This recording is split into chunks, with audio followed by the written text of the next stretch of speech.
Kaya eto, naku, may hamon. May hamon si Stickman, sabi ni Jordan G. Oh, may hamon si Panelo kay Amy Marcos. Kay Manang. Ano daw 'yon? Kasi 'di ba nagpapasikat si Amy Marcos?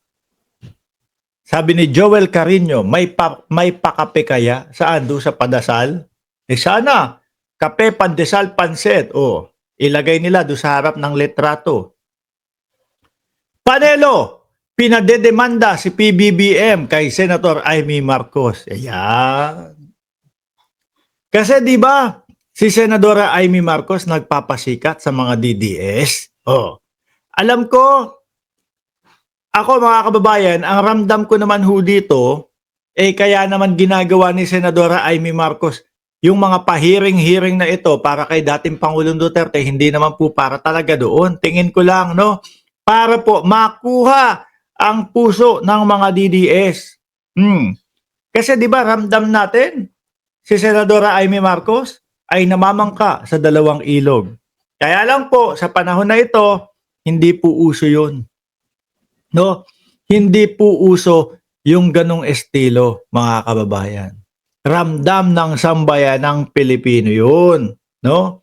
Ngayon, dito po, syempre, ramdam nating mamamayang Pilipino yung pamamangka niya sa dalawang ilog. Ayaw natin tuloy siyang iboto. Kahit pa nandiyan siya sa alyansa, kahit kasama pa siya sa alyansa, ayaw natin siya iboto, di ba? Bakit? Panay ang kontra kay Pangulong Bongbong Marcos no? Kahit wala na sa kahit wala namang dapat ikontra, panay kontra lang, mga kababayan. Bakit ginagawa 'yon? Para mapanalunan ang boto ng mga DDS. Kaso, no? Kaso, yung mga DDS, halata naman po si Senadora Amy Marcos. Nangunguna po nga dyan si Panelo. Oh, ano sabi ni Panelo nung una? Wala na yan. No? Late na yan. Wala nang magagawa yung pahiring-hiring mo. Yung magbe-birthday na kakantahan, nandoon na sa ICC. Kantahan ba ulit natin? Sabi ni Atty. Claire, di kantahan natin. Happy birthday to you. Kasabay yan ng padasal ng mga DDS. Ngayon, dumating na siya sa punto na ganito, gusto mo lang manalo sa boto ng mga DDS O sige, hinahamon kita. No? Kung totoo, yang pahiring-hiring mo na yan, kasuhan mo nga si BBM. Diba? Kasuhan mo nga si BBM. Basahin natin to. No? Sabi sa titulo, Panelo pinadedemanda si PBBM kay Senator Amy Marcos. Hinamon ni dating Presidential Legal Counsel Attorney Salvador Panelo si Senadora Amy Marcos, no? Naihabla nito si Pangulong Bongbong Marcos at iba pang nagpaaresto kay dating Pangulong Duterte. Ayan. Baka magulat kayo, Panelo, gawin nga yan ni Senadora Amy Marcos. O, di ba? Kasi kami dito, sa mga supporter ni Pangulong Bongbong Marcos, naiisip na namin baka kayang gawin ni Senadora Amy Marcos yan. Biruin mo yung pag-upo pa lang ng dating ni Amy Marcos doon sa harapan ni Rodrigo Duterte habang nagmamautog sila. Habang sumisigaw sila Duterte, sila Baste, nang may adik tayong presidente. Yung pagdalo pa lang niya at pag-upo sa harapan na yun, ay pagsuporta niya na No? Kahit walang ebidensya yung mga sumisigaw. Baka magulat ka, Panelo. Kasuhan ni Amy Marcos, yung kapatid niya. Dahil ngayon po, hindi na po namin maramdaman na ito po ay kapatid niya. No? Parang ang mas pakiramdam pa ho namin, yung Marcos na apelido, Duterte.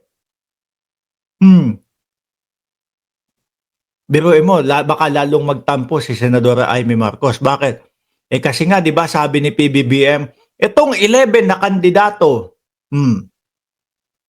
hindi na din binanggit yung kanyang pangalan doon sa alyansa. Si Senadora Amy Marcos gustong-gustong manalo niyan. Kaya nga 'di ba? Pati yung mga paghimod sa wetpacks ng mga DDS ginagawa. 'Di ba? Sa panayam sa Sunshine Media Network International o Semenay. Aba, may Semenay pa din? Kala ko baklas na to Semenay na to, no? Bagay, meron man o wala, wala na ding nanonood dyan sa Semenay na yan. Nakita ko nung huli, mga 300 na lang mga nanonood dyan. Paengchu, shoutout sa'yo. At Iris Casino ng Europa. Ano daw? Baka sa Europe, andun pinsan niya. Kala ko taga-Europa si Iris. Sa panayam ng SMNI nitong Martes, March 25, sinabi ni Panelo na gawin ni Amy ang totoo at huwag nang magbalat kayo. Ayan. Dagdag pa dito, ang dapat sa iyo, Amy, magsalita ka ng araw-araw, minuminuto at sumama ka. Idemanda mo yung mga nagpa-aresto sa illegal. Baka hindi din kaya, Idemanda mo si Torre. Ba? Si Torre pa idemanda. Idemanda mo yung kapatid mo. Isama mo na kung totoo yung sinasabi mo. Hindi po pwedeng palagi na lang tayong nagbabalat kayo. Gawin mo yung totoo. Halata ho nila doon sa mga DDS na si Senadora Amy Marcos ay namamangka lang sa dalawang ilog, kumbaga, sabi nga nila, inaano lang binubudol lang tayo nito. Ngayon, mga kababayan, sa panahon na ito, kailangan meron kang may tindig ka May tinitindigan ka. Hindi pwede ngayon yung pamamangka sa dalawang ilog. Gusto ko kasi makuha yung boto ng pro-administration. Gusto kong makuha yung boto ng mga DDS. Wala po. Taob po yung mga ganyang kandidato ngayon, Ngayon, tingnan nyo. Tanungin mo yung mga pro-BBM o yung mga pro-government supporter, iboboto nyo po ba si Senadora Amy Marcos? Sasabihin, hindi po. Dati po, isinusulong ko yung 12-0. Ngayon po, 11-1 na. Anong 11-1? 11 doon sa alyansa. Tapos, 1 doon sa Heidi Mendoza. Napalitan. 'Di ba? Napalitan ng Heidi Mendoza yung Amy Marcos. Nakikita ko yung Heidi Mendoza, malaki po ang maitutulong nun sa bansa natin Di ba? Ako, hindi talaga ako magi-straight alyansa. Siguro mga 3 hanggang 5 lang ang iboboto ko. Nangangati na naman yung ilong ko dito. 3 hanggang 5 ang iboboto ko sa alyansa. The rest po, halo-halo na yon mga kababayan. Nandiyan si Mark Gamboa. Nandiyan si Heidi Mendoza. Ganyan ho. Aaralin ko lahat. Pero yung mga pro Duterte, yung mga pro Duterte, lalong-lalo na PDP, wala ho ako iboboto dyan. Malabo po yan. Yung mga Kiko Pangilinan, baka mas aralin ko pa yan kesa doon sa mga pro DDS